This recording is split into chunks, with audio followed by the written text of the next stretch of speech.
welcome to Lisa's Dom, and my dad listens to this Saturday morning edition, I guess. I'm Juliet, the daughter. And I'm Kevin, the dad. It's like the Sunday morning edition, except it's on a Saturday. Exactly. And today, I felt like doing another comedy album, and the one that I picked was Brian Regan Live. So, Dad, what do we need to know? Oh, we need to know that Brian Joseph Regan was born June 2nd, 1958 in Miami, Florida, and grew up in Westchester, Florida.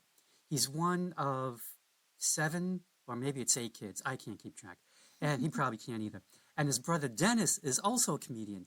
Brian went to Christopher Columbus High School and then attended Heidelberg College in Tiffin, Ohio. He played wide receiver on their football team. Oh, he looks like a football player. He originally planned to be an accountant, but his football coach steered him to theater and communications after seeing some of his comedy routines. During his last semester, Brian left college to pursue stand-up comedy. Wow. But he actually went back and completed his degree in 1997. Oh, cool. He made his first appearance on The Tonight Show with Johnny Carson. Really? Yep. Wow. In 1991. Is that on YouTube? It probably is. I'll look at it later. Yeah. And came out with his first comedy album, Brian Regan Live, in 1997. He's released other CDs that are only available on his website. He did 2 comedy specials for Comedy Central in 2007 and 2008. He's appeared twice with Jerry Seinfeld on Comedians in Cars Getting Coffee, one of the few comedians to actually be on that show twice. Huh. You know why? Because Jerry is a big fan. Yeah, so is Norm Macdonald. And he's gone so far as to saying Brian is one of his favorite stand-up comedians. And yes, he's also gotten praise from Norm Macdonald, Chris Rock, David Letterman, and Bill Burr. Now, Brian was on The Late Show with David Letterman 28 times. Wow. He's also done acting jobs here and there, as well as having done 2 Netflix stand-up specials. He also had a 4-episode series in 2018 on Netflix called Stand Up and Away with Brian Regan. And your mom and I watched all 4 episodes, and to me it was kind of like a politer version of Chappelle's Show. Similar setup. Yeah. He comes out, tells jokes, hey, look, let's check out this video, and he takes questions from the audience. Oh, cool. His influences are Johnny Carson, Steve Martin, George Carlin, Richard Pryor, and David Letterman. You'd never know Carlin and Pryor and Letterman from his comedy. Well, yeah, but, he has a diehard fan base. He gained just through live performance. No TV series like, hey, it's the Brian Regan Show, or any starring movie roles. Also, he works clean, no potty mouth. He's been like that since he started, and because of that, the work he's had to put in to keep his material clean for over 3 decades has made him a comic in stand-up circles. Because it'd just be so easy to go instead of keeping it clean for the kids, in case they want to come. He does have his detractors, though, of course. A review on Vulture.com took him to task on his Netflix special, On the Rocks, from October 2020 because he didn't talk about COVID, Trump, climate change, race, or even, yes, money. Well, it's his show. He can do what he wants. Yeah. And also, sometimes you just want to escape from those things. And his fans came to his defense on Reddit. And boy, did they ever. Wow. But I thought one post made a good point about how topical humor can wither and die in about 4 months. Yeah. And then, you're stuck watching this special that you don't think is funny anymore. Yep. But his topics tend to be every day, so no matter when you watch it, you can really go, oh, yeah. Like Jerry in a way. That happened to me, yeah. As for me, I discovered Brian when Kerry Lynn gave me his first CD many years ago. Somewhere in the 2000s, I believe. Like I said before, it came out in 1997 on Uproar Entertainment. Not a lot to the packaging beyond track titles and credits. It's 56 minutes long and was recorded live at the Improv in Irvine, California. And I'll do my best not to give away too many punchlines. I might. It's really hard because one track flows into the other pretty perfectly, and he references previous jokes, so if we give away some punchlines, sorry about that. All right, we ready? Yep. All right, first track. You too and stuff. You too. Brian Regan opens the show. Hey, how you doing, folks? Staring up at me like, hey, pal, you got some jokes? Why don't you start cranking them out, circus boy? He then goes through all the little ways people mess up when they're trying to go through life and not look stupid. Saying you too when the waitress says enjoy your meal, which happened to me at Camille's a couple of days ago, and I went, oh crap, I can't believe I did that. No way. Yeah, but I was so quiet, I don't think the guy heard me, but I was like, ugh! Words coming out of your mouth, forgetting someone's name, asking when someone's baby is due when they're not pregnant. What baby? Ugh. And pronouncing someone's name wrong. Carolyn or Caroline? I will share 2 examples of this. The first one was in high school with my algebra teacher. We thought she was going on maternity leave, but she'd wear one shirt and look pregnant, and then she'd wear another shirt and it didn't look like she was pregnant anymore. And it was making me sweat. Is she really having a baby? Did I hear wrong? Should I congratulate her? Should I not? I decided to keep my mouth shut and save the embarrassment. Turned out she did have a baby after all. Second story is when I first met Mike.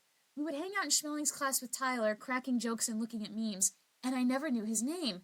So I asked Tyler, hey, you know that guy who sits next to us in political science class? He's really funny. What's his name? Tyler looks at me. I thought you knew. Oh, great. So I had to do that. Hey, Hey, my God. Buckaroo. Yeah, I'm so sorry. My brain's having a moment. Yeah, Mike, of course. I knew that the whole time. Point is, every one of us has had these brain farts where we look like a complete doofus, and Brian Regan exaggerates our reactions and how bad we feel, which is what makes it funny. Yeah, he starts off talking about how he's trying to get through life without looking stupid, but it's not working too well. No. And, yeah, definitely how you can say the right thing at the wrong time, like when the cab driver drops him off at the airport and says, have a good trip, and he says, yeah, you too. And then he tries to recover from that, but it makes it worse and worse, and he can't stop, and it's like, it just word vomits everywhere. 6 feet deep and still digging. And I think the thing is, like, we're just all on autopilot sometimes dealing with people. It's like, have a nice day, take care, take a look, whatever. There was a coworker of mine at Whole Foods where he said to the guy, all right, have a nice day. And the guy thought he said, here's your receipt. So he looked at him and went, no, thank you, and walked away. Well, this all reminded me of someone from my Whole Foods day who shall remain nameless because he still works there. Let me see if I can guess who it is. I won't say who it is, though, if I guess. But every time I saw him, he would ask, how you doing? And I'd say, fine, how about you? And his answer was always, fine, and you? And I would have to answer again. Oh, interesting. Yeah, and this still happens when I go in on those occasions and I run into him. I think I might know who it is. That other guy I was thinking of got fired. Oh, okay, no, this person's still there. Mm-hmm. And yeah, then there's the inevitable running into a woman who he could have sworn was pregnant. And I love how the audience goes, oh, no. And he says, well, hey, I know now. Yeah. And the rule is don't guess at this ever. It reminds me of one of my favorite pieces of advice that I try to live by. Better to be silent and thought a fool than to speak and remove all doubt. Mm-hmm. And then my favorite, though, is forgetting someone's name when you're like, hey, you? Hey, pal? Hey, how's Buckaroo? it going? Yeah. And I don't do that, but the thing that always happens to me is I always manage to remember the person's name right after they're gone. Oh. Like I ran into Steven from customer service. He's like a shopper now for Shaw's. He used to be on the front end. I think he might have left before you got there. Okay. And I'm talking for the longest time in Shaw's. Hey, how's it going? Blah, blah, blah, blah, blah. Da, da, da, da. And he's saying my name, and I'm not saying his name, and he leaves like, shh, Steven. Next track, Hooked on Phonics, spelled differently so they can't sue, I guess. Brian Regan talks about how words are spelled differently, specifically names. He met a girl, Amy, Aymie, and he had to take a nap. First time he makes a joke that doesn't land is when he pretends to have an impossible spelling of the name Brian and says, look at my name tag, it's big, but he cracks, and so the audience playing it off well. This joke has aged like fine wine. There's a whole Reddit thread dedicated to millennial baby names. The first one that pops up is spelled Crough, Roseanne, only it's pronounced Crow. I weep. Speaking of hard to pronounce names, he goes into Hooked on Phonics, the reading program for kids, which I never heard of growing up, so the joke is dated quite a bit. Then he imagines what it would be like if the little girl read the commercial while she was still learning how to read.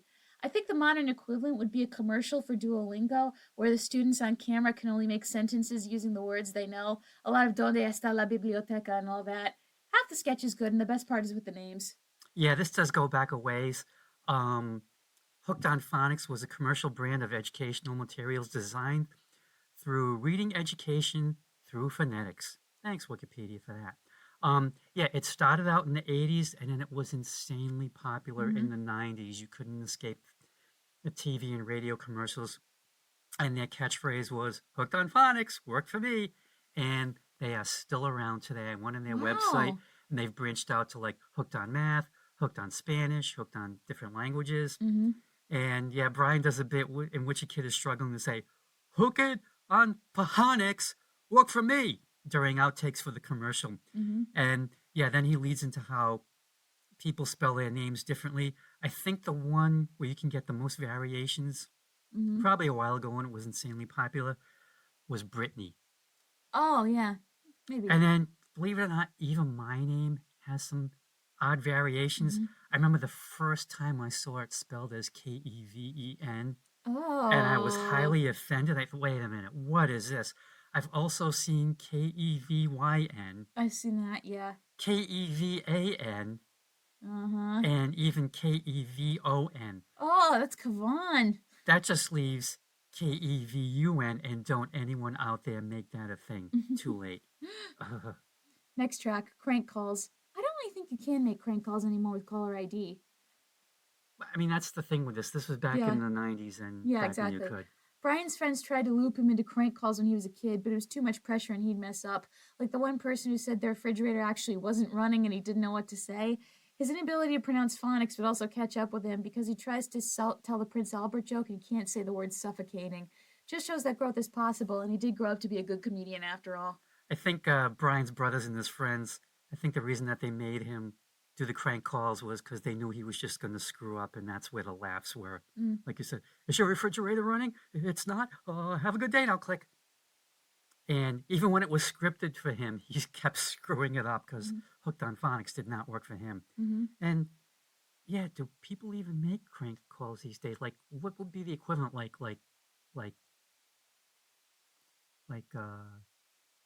spamming? Maybe, yeah. I mean, the closest thing that I could think of is when I get those texts that say, hey, I'm a real estate agent and I want to sell your property. Maybe catfishing would be an example. Yeah, I guess. Yeah. Yeah. Next track, Stupid in School. This one is probably my favorite. Brian explains how he wasn't a good student and gives us 3 examples. First was the spelling bee, which has my favorite bit. Everyone had that one kid who knew they wouldn't do well, so in the first round, they spell it wrong on purpose to get it over with. Cat, K-A-T, I'm out of here. Then he walks past you. I knew there was 2 T's, which is such a great joke. I only did a spelling bee once in the one-room schoolhouse field trip, and I knew I got the word wrong, but I couldn't go back and fix it. Juliet Ferreira won that year. Then there's the kid who's struggling, and the teacher tries to use the smart kid to help him, but it really makes him feel more like an imbecile, or as Brian says, imbecilin'. Then finally, there's the science fair where poor Brian shows up with a cup of dirt. Brian, what's that? It's a cup of dirt. Just give me an F and let me go home. Well, explain it. Well, it's a cup full with dirt. Another great joke. And then there's the kids who clearly had help from our parents. And at Francis, there wasn't a science fair, but there was the state fair. And we could all tell who was helped by their parents and who wasn't. Or rather, whose parents loved them and whose didn't. Anyway, I'm kidding, just a joke. And boy, did my parents help me. I did not draw those daffodils, but boy, did I color them in. Brings back haunting memories, but in a way you can laugh and not be ashamed. Who drew the daffodils? You did. I did? Yeah, you did. Okay. Well, it's a good thing you graduated. Thanks, Dad. Yeah, yeah, so Brian was an idiot in school, but no one else knew until they had the spelling bee. Like the line, okay, kids, line up against the wall, time for public humiliation, which is pretty much what it is. I vaguely remember participating in them in grade school and more than likely probably not winning. And then he has that problem with the I before E rule, which even to this day, I still have to stop and think. I before E except after C. Yep, I still do that too. And then plurals, ox, oxen, box, boxen, as in I bought 2 boxen of donuts. And then the science fair. And I love how, he talks about that one kid who couldn't even zip his zipper, but he made a volcano. Again, help from the parents. And then, when he talks about him and his cup of dirt, I thought, that would be me. Because Nana and Grandpa would just be, nah, right, you're on your own. It's your Yep. thing. You're on your own. I saw that on Instagram. Hey, Mom, I have a project. Can you help me? Sure, son. When's it due? You had a full week and it's due tomorrow. And the kid's just crying. Yeah. This actually brought flashbacks for me to the St. Margaret's Social Studies Fair. Yes, not science, but social studies. Did you have to research an event or something? Yeah, mine was some sort of lame project about Columbus. I remember having that. You know that piece of cardboard that's like has the three parts, Yeah, we had to use that for the state fair. like the triptych The or something. trifold, yeah. Yeah, and I vaguely remember drawing or trying to draw a picture of Columbus and some sort of other stuff, which thankfully I can't remember. He was a genocidal maniac. He But thought the Earth was pear-shaped. It's okay. but someone else did another explorer, but they had a globe that had a ship on it, and the ship moved around the globe, tracing whoever it was his route. How did they do that? Well, it was kind of like they had like a track carved into the globe, and then I guess their parent stuck a hanger somewhere in the globe, and you get the little piece of hanger sticking up out of the track and the ship on it, and then you move the thing, and hey, it's cool. going around. Yeah, that kid made it up on his own. Yeah, and thankfully there was never another social studies fair after that one, ever. Nice. And all in all, this is just a terrific bit. I mean, he nails the agony of grade school perfectly. Next track, Lousy in Little League. This reminds me of the Calvin and Hobbes comic where he's forced to join Little League at school and absolutely hates it. He's used to playing for fun, but the other kids are there to win and maybe get an MLB contract one day. Classic example of when parents are trying to find some kind of after-school club or activity to stick their kid in. For Brian, baseball didn't gel. All he wanted was the free snow cone after the game. And no matter what they do with him, where either they put him or what signals they give, he is lost. And it doesn't help when everyone says, easy out, as soon as he gets to bat. My favorite bit is how he makes fun of, hey, batter, batter, batter. Imagine if we did that with golf. Hey, golfer, golfer, putt! Oh, if only Brian's parents got him in a theater program earlier. But he found his way to the stage eventually. Parents, if your kid is really suffering, take them out before you waste your money. Relatable sketch for every kid who ever joined an activity they despised. Martial arts. Hey, we sunk a lot of money into that, and damn it, we were going to get our money's worth. You should have pulled me out so you didn't lose more. Oh, well, anyway. I think with Calvin and Hobbes, I think that may have led to the creation of Calvin Ball. Yeah, no, he was playing Calvin Ball before that. Oh, really? Yeah. Oh, okay. That's what he wanted to be doing with Hobbes. Then it was organized Calvin Ball, which didn't work. Yeah, so they put Brian in right field where the balls hardly ever go, which was fine with him because I'm getting a snow cone. You know, win, lose, draw, Snow cone after the game. Which, I hate snow cones. His favorite was grape or cherry, and fake grape just tastes like medicine. Oh, it does. Even the fake cherry. Mm-hmm. There was something your mom wanted me to get. It might have been the cherry Pop-Tarts, and I said no, because they're going to taste like cough medicine, like really bad cough medicine. My favorite thing is when, they stick him out in right field, and they say, hey, Brian, turn around. Not all the way. And yes, once again, this took me back to when I was ever so briefly, like a microsecond in Little League. I went one Saturday to the ball field up the street from us, and some of the kids from St. Margaret's who hated me and vice versa were there, and we were on the same team. Oh, no. And I got crap for not being a good player because, hey, I thought the reason to join Little League was to learn how to play baseball. But apparently you had to be Ted Williams right off the bat, no pun intended. And I thought, do I really need to be around these kids on the weekends too? Monday through Friday is enough. No. So I thought, no, screw this. I never went back. And then I remember one kid giving me crap saying I had to return the baseball hat or I'd be in trouble. I kept the hat. Good for you. You try and take your victories where you can. Yeah. Next track, Monster Truck Drivers. I've never been to a monster truck show in my life, but I believe that's how the players sound 100%. I have seen them on TV because every time I go to Maryland to see my friends, Mills's son William watches one of three things: Little Bear, Miss Rachel, or monster truck rallies. No in between. Who's Miss Rachel? She's kind of like this generation's version of Rafi and Mr. Rogers and rolled into one. Huh. However, she does her videos free on YouTube. However, I never heard the players rambling because the rallies would be muted so William's ears didn't get blown off. Oh, I can just imagine. Anyway, Brian talks about how the monster truck drivers always seem to know what their truck's problem is, unlike us morons who have to make noises when the mechanic asks what's wrong. Although Brian's broken car noises are pretty darn good. They are. Yeah, so he's watching the monster truck pulls on TV. and he takes us through an interview with one of the participants, and then they get technical when talking about the engine, assuming that everyone knows what he's talking about, which, Nope. but it's hilarious, though. And yeah, your mom is good at making the noises when she has to take her car to Mike's. Really? Yeah. Oh my god. Yeah, I'm very impressed. Huh. And it's like, they don't call all the mechanics out to listen to her perform, but she nails them pretty well. But yeah, with it's just like watching the show, and with Brian's noises, you are getting a show, my friends. Next track, horns and windshields. Speaking of cars, Brian had to borrow his friend's car, which would honk every 5 seconds for no reason. So he had to get creative when stuck in bumper-to-bumper traffic by pretending it was the buzzer for a sports game on the radio, which is pretty hilarious. Because I love how he's so generic with it. Yep. Go my favorite sports team. I was in a horn predicament recently when stopped at a red light coming home from work. I get off of I-95, I'm in Pawtucket, I'm at a red light, and the car in front of me had a bumper sticker that said, "Honk if you're a silly goose." And boy, did I want to honk, but because we were at a red light, I didn't want the driver to think I was an angry goose. As for needing glasses when you drive, yeah, that's pretty much when I wear them the most. And also when Mike does too. I wish the prescription windshield existed, though. That would be a great idea. I have good news for you. What? Because I did research. It exists? It exists. It's very expensive because it's a prescription windshield, and apparently Volkswagen, Lexus, and Ford have done this for real. But here's the thing. What? You're the only one who can drive the car. Oh, good point, yeah. Because if you put me behind you, this isn't my prescription, then we have to get another prescription shield. Yeah. That's the only drawback. You have to make sure you are the only person. That's and fair. that's probably a good reason why there's no such thing as prescription windshields.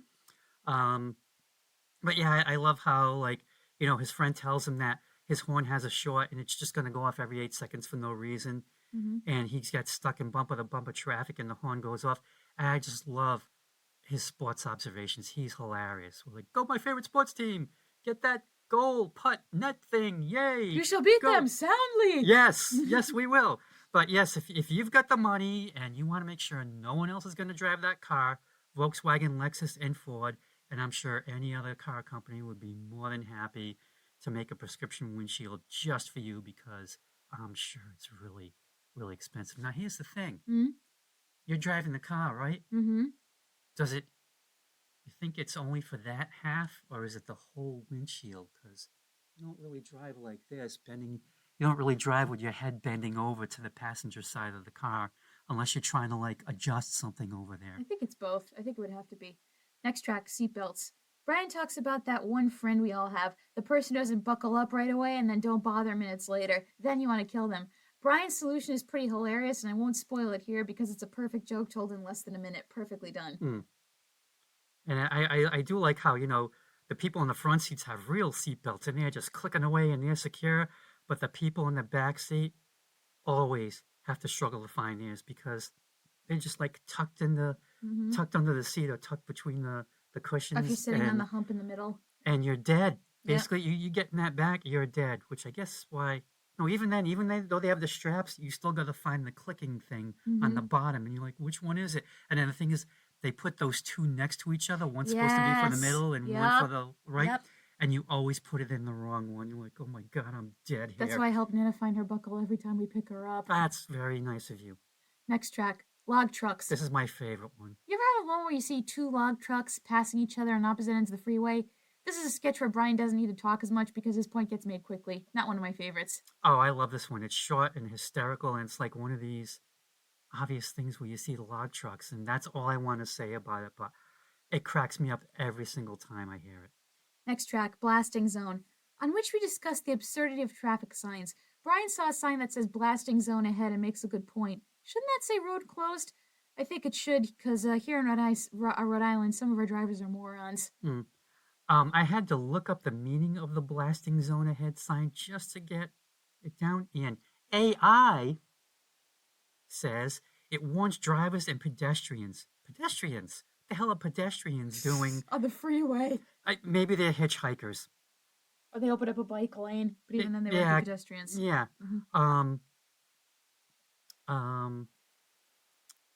So it's an area where explosives are being used for construction and excavation. And it's also to ensure safety by alerting people for potential hazards like flying debris, loud noises, or road closures. But again, if you want to warn them about road closures, shouldn't you just say road closed? Mm-hmm. The thing that got me was flying debris, and I'm like thinking of driving down or up 295, and here comes something flying through the air. Is it going to land on me? Is it Mm-hmm. not? Mm-hmm. And the thing about 295 is we also have the falling rocks zone. And every time I'm driving through, like, some parts are like almost like a canyon because you can see where, like, Oh, yeah. they did the excavation. And I'm Mhm. thinking, is that secure? Is it just going to slide down and just, like, you know, crush me? Mm-hmm. Hasn't happened yet, but who knows? Fingers crossed. Knock on wood. Next track, Evil Knievel. Speaking of daredevils and suchery, Brian talks about Evil Knievel. He's older, and the one thing they want to show him is the one time he got badly hurt. To be fair, he probably doesn't remember what happened because he bounced around 83 times. A great sketch that can point out the stupidity of interview questions. Oh, what were you thinking when you fell off the bike? Reminds me of recently. WJAR turned 75 this year, so they're releasing archival footage from their shows. And they released one where they got to interview Klaus von Bülow, and Jim What's-His-Face from the investigative team. Tarakani. Yeah, he asks, so what really did happen that night? What the hell makes you think he's gonna tell you I'm local TV? This sketch will always age well because interviewers still continue to ask the most ridiculous questions. There's one thing which I hope they show. Mm-hmm. It was hilarious when we saw it at the time. This is back in the 70s. And there was this one one reporter. I think his name was Jack Kavanaugh. And he was a little lacking in the hair department on top. He was out in the cold weather doing some sort of, I don't know, it was blizzard of 78 or whatever. And you just see all the steam rising from the top of his head while he's doing the report. And that's all we could focus on. And we thought, oh, they're showing that at the year-end party easily. Oh, yeah, definitely at the rap party. Oh, it was hysterical. But yeah, Evil Knievel, for those of you who are like really young, was this stunt motorcyclist from the 70s. And I only know him because of The Simpsons. he made a career. Oh yeah, they had their own version. Yeah. Yeah, he just made a living just jumping over stuff. Sometimes he'd make it, sometimes he didn't. And I think the one that Brian is referring to was when he attempted to jump the fountain at Caesar's Palace. Oh no. That footage is unbelievable. I'm sure it's out there on YouTube. I don't think I'll watch it. That poor man's been through enough. Then there was another one that I think it might have been on Wide World of Sports where he was going to jump the Snake River Canyon in a rocket. Didn't quite make it, but I believe the rocket had a parachute. It was one of those things where, you know, the hype was definitely better than the reality. And yeah, I like that. What were you thinking before you hit the ground? And I am not going to give away the answer to that because it is fall down funny. Next track, fishing on TV. We now go to sports on TV, specifically watching fishing on TV. I think the only people in my family who did that were Judge and Uncle Joe. Uncle Joe did it for the fishing tips, and Judge because I think he missed fishing when he was older. Brian highlights the absurdity, it seems to us, when there's 90 people listed in the credits for those shows, including the poor editor who had to sit through a bunch of nothing, and the writer. They probably have to write facts about the fish for the fishermen to include, but yeah, it does sound stupid the way Brian plays it out to be. Again, saying stuff we all think. I'm not even fishing. I'm watching fishing on TV. Yeah, and I love how he feels sorry for the film editor who has to watch all the footage and just try and make a usable show out of all this. Maybe that's where you go in TV hell.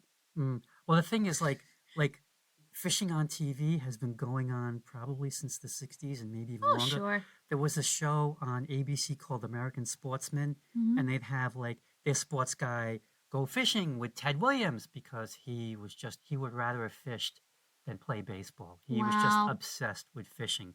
Yeah, it was really weird. It was like, hey, we're going to go duck hunting with, Muhammad Ali or something. I don't know if that ever happened. It was like really weird. It's like you're watching people doing things instead of going out and doing these things. It's like vicariously. Yourself. Yeah. You probably should get out there and do stuff. It's like watching all those travel shows on TV instead of traveling. No, I'm just watching Rick Steves to get the tips. Really, really. I like Rick Steves. Me too. Did you hear about how Joe's neighbors, Jim and Jim's wife, whose name I can't remember, say that I remind them of Rick Steves? I don't see it. And your mom and I looked at each other and thought, can't see it. Apparently, I sound like him too. I don't hear it. And the I don't thing know was, what they're I smoking. did this thing about, and remember, when you go into England, take the underground. And the two of them are laughing, thinking, oh my God, it's him. It's really him. And your mom and I are looking at each What the other like, hell? what are they on? Yeah. But Anyway, next track, whale noises. Brian makes a good point. If you're the only scientist who can understand what the whales say, should anyone else really question your findings? Then he does some whale noises, and that's kind of it. And one joke I won't spoil. More convincing that he can speak whale than Dory in Finding Nemo. yeah, he does some excellent whale noises. And the thing this reminded me of was Star Trek 4. Oh, yeah, where they have to get the whales. Yeah. Yeah. And, Spock does the thing and, he Communicates with hey, them. Gracie's pregnant. Mm-hmm. How the hell did you know that? He's Spock. Meld. He speaks whale. Mm-hmm. Meld with the whales. And I like how, this guy's dedicated his life to what the whales are saying, but does anyone really know? I mean, they're just making those noises. How do you figure that out? I don't know. It's probably decades of research to help him along. He can't have been the first person to do it. Maybe they have whale speak on Babel. Or Duolingo, that'd be hilarious. Next track, Flipper and Gentle Ben. I only had one Flipper VHS tape as a kid. I just remember them singing his name, Flipper, with the graphics, and a bunch of young, tan, blonde people, and that was it. Oh, Bud and Sandy, the kids. Sure, okay. I don't know their names. I don't remember anything. I sat through a lot of Flipper as a kid. Brian's idea of there being an anti-flipper called Zipper who moves the buoys around and puts people's lives in danger is hilarious, especially with his evil dolphin laugh. That was great. Oh, yeah. As for Gentle Ben and the whole bears aren't cute, they're dangerous, that's a conversation that's been had about Fozzie Bear and Yogi Bear, so it's been done already. And teddy bears. You can't forget the teddy bears. You could thank Teddy Roosevelt for that one. Yeah, I think if you're of a certain age, you definitely remember these shows as a kid. And I liked, Flipper the dolphin, he saved people, so here, Flipper, have a fish. You know what? You did such a good job. Have another fish. Imagine if they did that to hey, fireman, you saved all those people's lives as the building crashed down. Have a fish. I'll go you one better or one worse. But policeman, you saved all those people. Have a donut. You know what? Have a whole dozen donuts. One for each person you saved. Oh, no. And the thing is, I don't remember Gentle Ben the bear. I've never heard of him in my life. And he probably, they probably taught kids that bears are friendly, so you just go right up to them. And that's how, they have those documentaries about people who live with bears and then they die and they can't figure out why this person died. Well, they were bears. It was with a bear, yeah. And I remember reading something in The Onion, which just really skeeved me out about bear anatomy. And I thought, oh my God, that's painful and disturbing. And people, if you want to know, just go out there and online, and because I just can't. I'll even spare you the detail. Next track, Belly Button. This reminds you of the Tumblr post that said, you ever think about how screwed up it was that your belly button used to be your mouth? Oh, yeah, I guess it was, huh? Yeah. Brian points out it's weird that the first thing that happens to you after being born is getting your belly button tied up. I started watching the Dead Ringers series after watching the movie, and they never showed that part. What they did show was way, way worse. Anyway, Brian also makes another good point. If they're in a rush to tie up your belly button, you'll be screwed up for the rest of your life. Also, I can tell you, as someone who used to work in an emergency room, doctors set records for themselves. Can confirm 100%. For everything? I don't know for everything, but... Well, maybe they do the belly button thing? They time me? 3.5 seconds, new record? Well, not many people give birth in the emergency room. We only had one patient that did. I didn't register them, but it was a situation where my coworker Maddie was the one registering the mom, but the mom spoke Spanish and was giving birth. So Sarah, who was our supervisor, came in and helped with the translation, and then the baby popped out, so Madison also had to register the baby, and she witnessed a full birth in one day. Wow. And after that, because, Miriam doesn't have any OBGYNs there, and it's not a maternity hospital, the best thing that they can do is they'll help you deliver the baby safely if you are going into labor at that moment, and then they will transport you to women and infants immediately. Oh, good. I thought they'd say, no, you have to get in your car and drive yourself to the hospital. No. They will call an ambulance and send you over there. Well, that thing about that you mentioned about how your belly button used to be your mouth. But the umbilical cord, technically, yeah. It kind of reminded me of that Seinfeld episode where they made fun of one of Jerry's girlfriends for having this belly E button. or Yeah, outie. I don't know. Talk to me. I'm bored. And they're like making their navels talk. It was ridiculous. Weird. But yeah, I never really thought about that. Mm-hmm. We better move on. Yeah. Next track. Kids' party games. Brian points out the absurdity of children's games at birthday parties. If you think about it, pin the tail on the donkey could turn pin the tail in my neck really quick. As for musical chairs, oh boy, do I have a story. My 8th birthday party was themed Crocodile Rock, and that was the song we played musical chairs to. And it was down to me and Louisa. I beat Louisa, but they let Louisa win. Mrs. Ferreira, Julia's mom, was the only person who vouched for me and was willing to say no. She sat down first. Because I guess even if the birthday kid won rightfully, everyone should have a turn, and letting the birthday kid win would seem kind of selfish. Oh, and Judge, you also caught it on tape. Thank you, Judge. But I still know I won, even if no one else does. Anyway, Brian has a point. Without proper supervision, children's games can go wild, so parents keep an eye out. Wow, the things you remember. Yeah. Oh, Huh. yeah. I was slighted. I'm kidding. I cannot even remember that. Yeah. The only thing I can remember about that birthday was the animal guy and how he had to be paid in cash. Yep. So it couldn't be traced. He will remain nameless. He's still active. Just for the purpose of this podcast. Yes. Yeah, pin the tail on the donkey. Blindfold a kid, spin him around, give him a pin, turn him loose. I think they do magnets now. Yeah, magnets or maybe Velcro. And I think... Or suction cups. When I was a kid, they started moving to pieces of tape. That'll work, yeah. Yeah. And then I like his thing about musical chairs, the lesson learned. There's never enough chairs. Just like in real life, there's never enough of anything. Yeah, I'm going to sidetrack a little bit, but sometimes there's also incidents with the food at kids' birthday parties.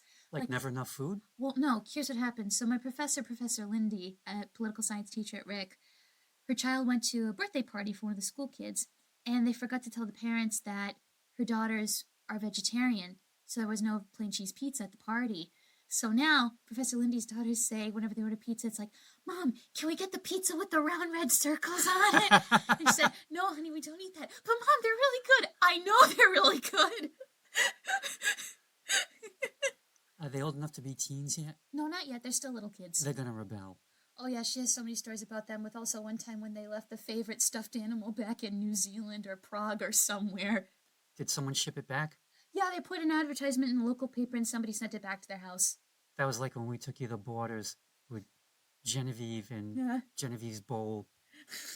And I had to go back and find Genevieve because we forgot Genevieve. Thankfully, she was still in the same spot. I think someone must have thought it was part of a display. Yeah, they didn't move it. So thankfully, they did not move it. Anyway, next track? Yes, let's. Big family stuff. Brian talks about what it was like living in a family with 8 kids. He tells stories about playing outside with games like Stare at the Sun, going to school on a pogo stick, having to be stuck on the middle hump of the car seat, which I have to do all the time, being the shortest of my friends. And my favorite one with his brothers not letting him play Twister, so he put Vaseline on all the circles. Perfect revenge. As for Brian, I'm surprised he couldn't figure out why his parents wanted all the kids outside in the yard for a while. Reminds me of a joke I heard on Instagram. There was this guy who said every time his parents wanted alone time, his mother would have him go outside and sit on the porch with a popsicle and tell her what the other neighbors were doing. So one day he reported back, Mr. Smith was mowing his lawn, Mr. and Mrs. Jones got a new puppy, taking it for a walk, and Mr. and Mrs. Johnson were having sex. His parents, how do you know they're having sex? Because their son was on the porch with a popsicle stick like me. Anyway, the part anyone with siblings can relate to is when you're playing and one kid gets injured, so some other kid has to go inside and debrief the parent before the injured child gets carried inside. Dad, I'm sure you can relate. Everyone else can relate with the foibles of growing up. Ah, yeah. And I like how there were so many kids in Brian's family that they had to call their territory, like the station wagon middle car seat, among other things, because he knew no one else wanted it, so he wanted the hump. Call it! Hump boy. But then when he started school, he thought you had to do that as well. I claim this desk. I call this desk. Yes, Brian, we all call it desk. Because you figure, well, that's what you do at home. That's what you do at school. And plus, I remember this, the old station wagons when Nana and Grandpa had one. With the wood paneling? And no, not even the wood paneling. It was just all metal or whatever the hell they made cars out of back then. Mhm. And yes, the seats face the other way, Mhm. and you've got those people who you're looking at, and they're looking at you. Which I couldn't believe. I couldn't believe those existed. And you're just trying to look away, but where the hell else are you going to look? And you didn't have phones back then. You could have just looked at that. Or maybe brought a book in the car. Yeah. And then it just reminded me of Charlie Brown Thanksgiving, where they all get in back of the station wagon. Yeah. And none of them were wearing seatbelts because this TV show came out in 1973. And hey, who cared back then if the kids were belted or not? Mm-hmm. As long as you kept the window closed in the back, they weren't going flying out the window. They were going to smack into it when you hit the brakes, but they'd still be inside the car. And probably crack their skull, but hey, they're alive. Yep. And then I remember, parents telling the kids to go out play in the yard, which was something that we did occasionally, but never played out in the backyard so much as the front yard. Mm-hmm. And I do remember participating in who could stare at the sun the longest. So I'm sure that's probably going to catch up to me in a few years with my vision. And then making bike ramps in the middle of the street. I remember us doing that, but not too high on the ramps though. I mean, we were crazy, but we weren't that crazy. I think we just thought we were little evil Knievel's like, hey, I can fly 2 inches off the ground. No, you can't. Yeah, we could because it was only 2 inches as opposed to, 10 feet. Mm-hmm. Next track, peanut butter and jelly. Brian goes off on peanut butter and jelly in the same jar. Some guy just didn't want to open 2 jars at the same time. And Brian suggests, if you're that lazy, put croutons in there and have it come out of a squeeze bottle. Good roasting of an everyday product in less than a minute. I remember when those first came out, too.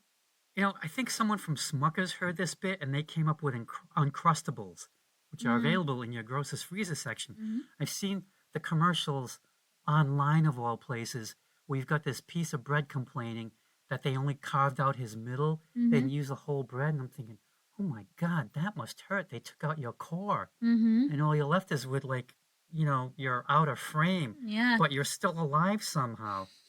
And it's like a horror movie. It's funny. The one thing that Smucker's touts is no high fructose corn syrup. So, they're good for you. Just thaw and eat. Which I didn't think there was like a microwave or a thawing component involved. I just thought they were on your grocer's shelf, preserved. Nope, they're frozen at Walmart. I'm still not going to buy them. Nope. I'm not fond of jelly. I just am not a jelly fan. I like jam better, and even then I don't have it that much. What's the difference? Is jam lumpier than jelly? Yes, it's the consistency. So really? Yeah. Okay. Well, because my boss Amy for Christmas, she got me some pear cinnamon jam that was pretty good. Huh. It had more texture. You didn't have any texture issues? No, I didn't. It was a small jar, and I put it on some toast, and it was very nice. Huh. Nah, I'll just stick with regular peanut butter. I mean, but you're also talking to someone who used to make peanut butter and bologna and lettuce sandwiches as a kid, because I thought, hey, I'm getting 2 sandwiches in one. Oh, good for you, John. I got over that. It took a couple of years, but You think you're gonna slide back into that now that you're retired? See if it's still good as when you were a kid, just to test it. Nah, I'm pretty sure Good it's for not. you. You know who has good bologna? Who? Whole Foods. Really? It's the real thing, because I thought, Italian bologna? I have to try. I don't know where they get it, but I thought I have to try this, and it's, oh my God, this is what it's really supposed to taste like. Oh, it was so good. Maybe I'll get you that for But for me, it was Father's like Day. one of those sometime foods because I could just flip and go to town on that. Okay, next track, Donut Lady. The sketch calls to mind my proposal that there should be a version of The Purge for customer service workers where they can say and do whatever the hell they want to customers for 24 hours. Not have to be nice. Okay. Especially with what the donut ladies and the workers at Dunkin' have to deal with. I think people get stressed when they try to pick donuts because there's so many options. Regular donuts, seasonal donuts, special donuts, secret menu items, and they can stop selling a particular kind of donut anytime they want. But as Brian says, the donut ladies get back at these morons for their indecision as they hold up the line, and I'm standing in the back and I just want my Boston cream. As for the half sprinkles on the donut, I kind of remember that, but Dunkin' never sold those. Makes me want to see what other stupid food trends Brian can roast for lunatics like you. Thank you. Well, I tell you, I was in BJ's the other day, and I went past this tray of cookies, and one of them was vanilla cookie, half frosted with chocolate, and on top of that, chocolate frosting. Sprinkles? Sprinkles. I've seen those, yeah. I thought, oh my God, this stuff does exist. But yeah, it's donut day at work, and you have to get a dozen donuts, and you panic because I'm sure people have said, "Get this one, get this one, get this Or one." don't get this one. I don't like that kind. Oh, but I like that kind. And what if they don't have it? Then you Mm-hmm. know what? You're screwed. And I'm thinking it's probably tougher to order in the drive-through because you cannot see what they have. But if you go inside, it's quicker than if you're in the drive-through, especially like going in before work. Oh yeah, plus you can look and say, "Oh, I got that one, that one, that one, that one. I'll Mm-hmm. just take, give me one of each. I don't Mm-hmm. care." And yes, the donut ladies have the perfect revenge to make you feel like an idiot in front of everyone while you're busy panicking. Whereas if you work in my office, if you bring any type of donut, we're just happy you brought donuts at all. We'll eat whatever. Now, on his Stand Up and Away mini series, he expanded on the idea of the half sprinkled donut. Mm-hmm. Like he does this skit where he's at donut headquarters and he's got like all these people at a table looking at him like the bosses of the donut company and saying, "Okay, you really came through with that half sprinkled donut thing there. What do you got next?" Cronut? And he's just drawing donuts and he's coming up with this, and they're like, "No, that's terrible. That sucks. That stinks." So finally, he just draws a donut circle. That's it. And the bosses say, "What's that?" "Nothing." "That's it. The nothing donut. Genius." And then they sell out of the nothing donut because everyone wants one. Basically, they just took an old-fashioned donut, and that was it. Because I kept a close eye on what kind of donut that really was. Yeah. I saw a meme about donuts yesterday where it showed the circle of the donut getting smaller and smaller and smaller and smaller over the years. Like the inner circle, the hole itself. That's a good thing though because you're getting more donut. If the circle gets bigger and bigger, you're getting but less some donut. moron was complaining. It's like these aren't traditional donuts. They must be snuffed out of existence. It's like, dude, why are you complaining? It's you're a donut. More Shut up for and your eat money. it. Yeah. Next track, Health Club. Brian points out the absurdity of the fitness racket from getting intimidated by a big burly guy who reminded me of JJ, the Minister of Pain from Manny Goes to the Gym on the Portuguese Fireman, to not knowing how to use the equipment, to buying a step when you already have stairs at your house. And all I can say is thank God for YouTube, because there are so many workout videos online for free where no equipment is required. As long as I have yoga with Adrian, Pilates by Raven, and Ballet Misfit with Tuan, or beginner ballet with Ian from the Royal Ballet in Canada, I'm good. Brian also points out that people only really get into exercise when it's fun, so he tries racquetball, but there's always that one guy who seems to do better than him and has him standing there feeling useless. It reminds me of how gym in elementary school was always fun because the gym teacher came up with a brand new game every day. Then middle school terrorized you with group sports like dodgeball, and then high school was boring old adult fitness. He's right. If I don't find the exercise fun or enjoyable, I'm not going to do it. Relatable for everyone who wants to be fit, but not necessarily a gym rat. Oh, I got lucky with gym in high school back when they had a pool because that's all they did. Just sign up every quarter. Yeah, I'm going to take swimming. Yeah, I'm going to take swim. Guess what? Swimming. Junior year, swimming. Senior year, yeah, I'm going to swim in the pool again. Meanwhile, we get there and the pool closes. I'm sorry about that. I'm not, because I didn't want to have to shower in high school. Yeah, that was one thing. It was like, you got to wash off all the chlorine and get in the next class on time. So, yeah, it was a bit of a race element to it. I'm glad I didn't have to go through that. So Brian joins a health club, and I like how, I went once, and he got a tour of all the machines that he'll never use correctly, and he probably never went back. And I love how he talks about the ridiculousness of ordering a step on TV to exercise. And, okay, full disclosure, I started doing hamstring stretching because I really, really need it. And I found this video on YouTube, and the PT guy does one stretch on a step, and he gives the most obvious advice. If you don't have a step, use the step at the bottom of the staircase. And I'm thinking, why not use the step at the top of the staircase? Put in that element of danger, make it more challenging. So yes, you may find me at the bottom of the step doing my stretches for both legs. Well, at least I'll know what you're doing. Yeah, and I have a clock there to time myself. Yeah. Next track, spiderwebs and bees. Brian is right. People look the most stupid when they're dealing with something the rest of us can't see.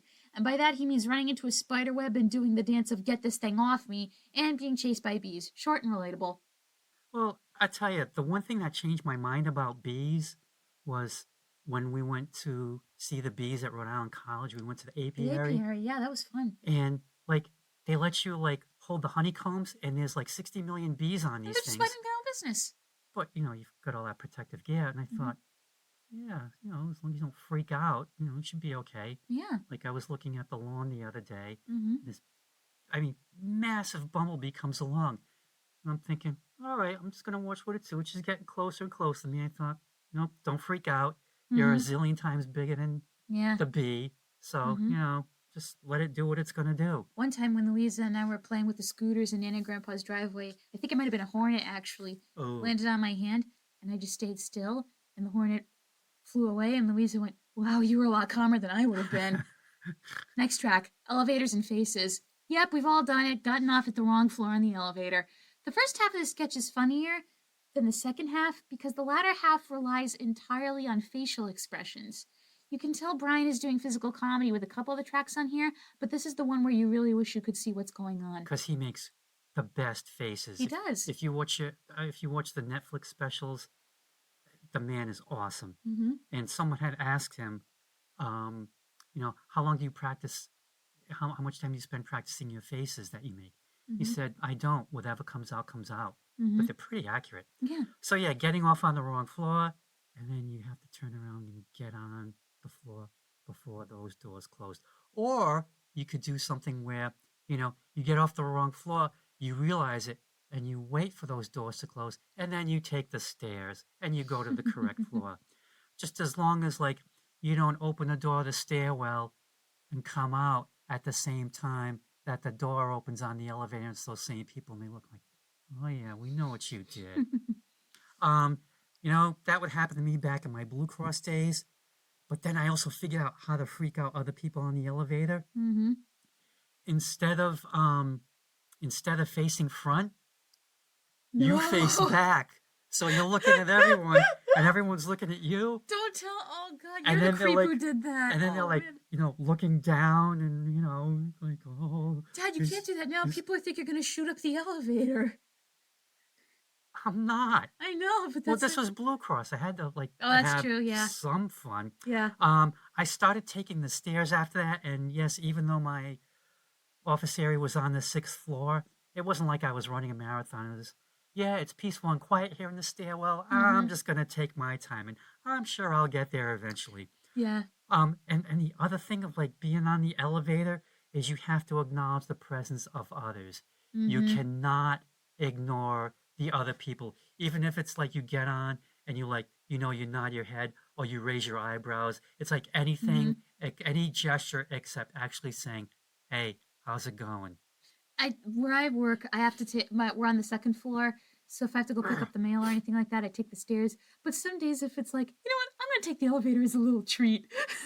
And then there's that other thing where it's like the other people don't want to talk either. Nope. And so everyone just lasers in on the numbers above the elevator door. Or just 4, one. 3, 2. Ding, it's my floor. Yeah, I get to get out of this prison. This metallic box that keeps moving and you're trapped.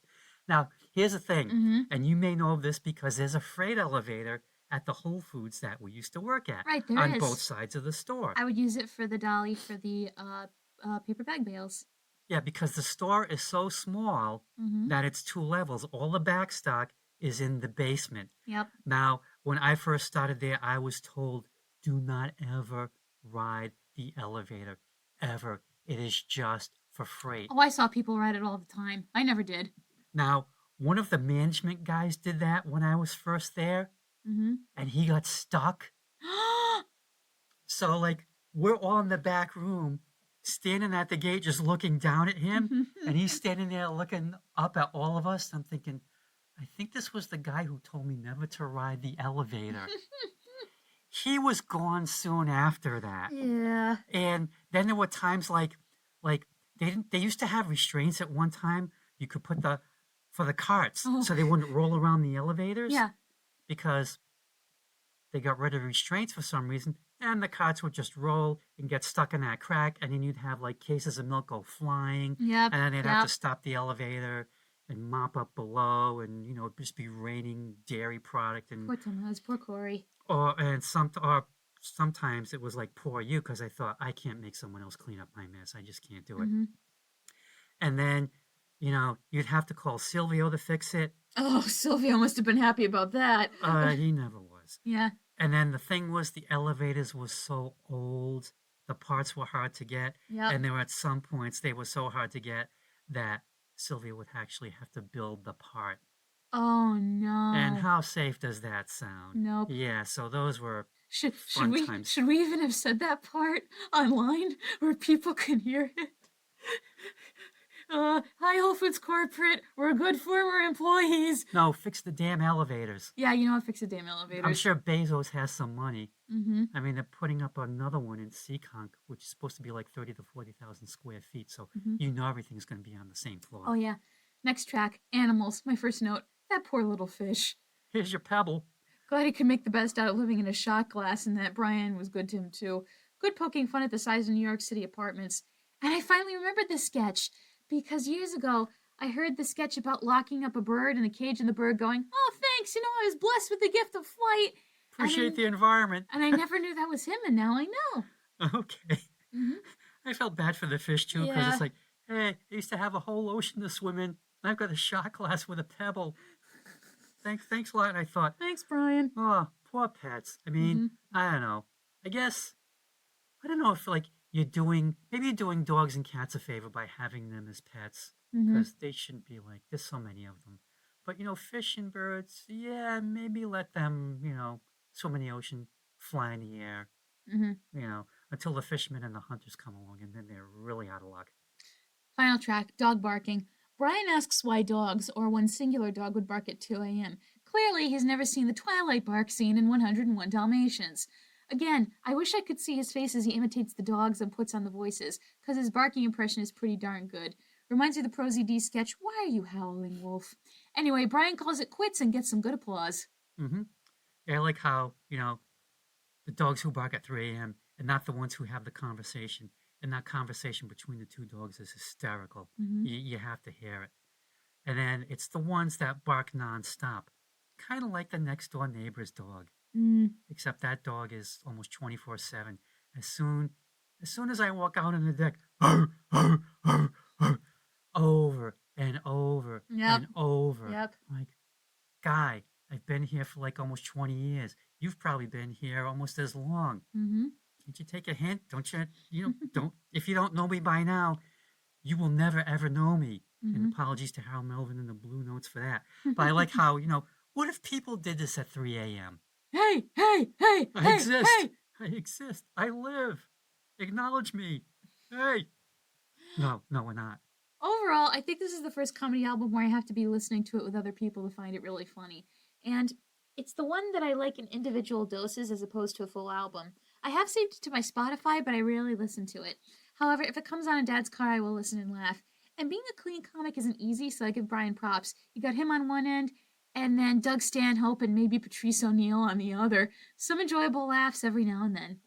Now, who are those other two guys? I'll show you Patrice O'Neill after this. Are they like really potty mouths?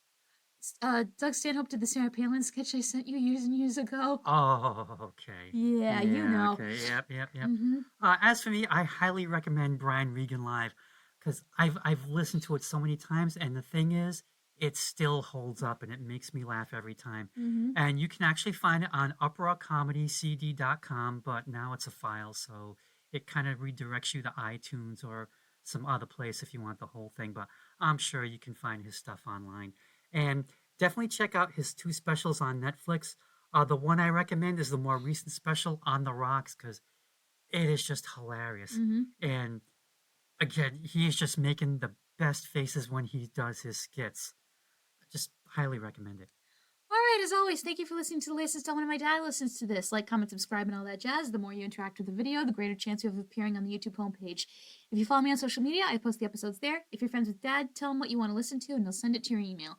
As always, thank you for listening to the latest installment of My Dad Listens to This. We will be back next time with another album to nitpick and gripe about. Dad, anything you want to say before we sign off? To quote one of the worst comedians in the world, Kenny Banya, it's gold, Jerry, gold!